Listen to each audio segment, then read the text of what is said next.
કોંગ્રેસના રાષ્ટ્રીય નેતા રાહુલ ગાંધીના કાલોલ આગમનને લઈને સ્થાનિક કોંગ્રેસી કાર્યકર્તાઓમાં ઉત્સાહ જેવો માહોલ દેખાયો। સરદાર ભવન કોંગ્રેસ હાઉસ ખાતે વહેલી સવારથી જ સ્થાનિકો અને ગુજરાતભરમાંથી ઉમટી પડેલા સેંકડો કાર્યકરો અને ચાહકોને નિરાશ થવાનો વારો આવ્યો હતો।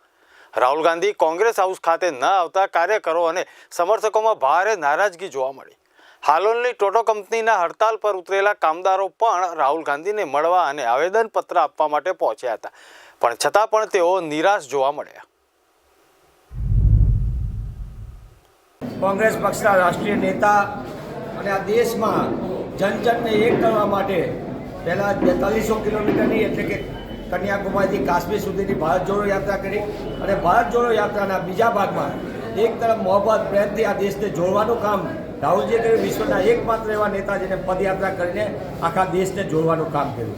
એ જ રીતે ભારત જોડો ન્યાય યાત્રા, જેમાં 6700 કિલોમીટરની મણિપુરથી શરૂ થયેલી આ યાત્રા આજે ગાંધી સદાના ગુજરાતમાં ઐતિહાસિક ભૂમિ પંચમહાલ ઉપર પણ આવી રહી છે। સમગ્ર વિશ્વની અંદર જેની નોંધ લેવાઈ કે એક વ્યક્તિ 4000 કિલોમીટર કરતાં વધારે ચાલી અને આ દેશના યુવાનોને ન્યાય અપાવવા માટે, આ દેશની સ્ત્રીઓને ન્યાય અપાવવા માટે, ખેડૂતોને ન્યાય અપાવવા માટે, દેશનું સંવિધાન અને લોકશાહીને બચાવવા માટે એણે 4000 કિલોમીટરની પદયાત્રા કરીને તપશ્ચર્યા કરી છે।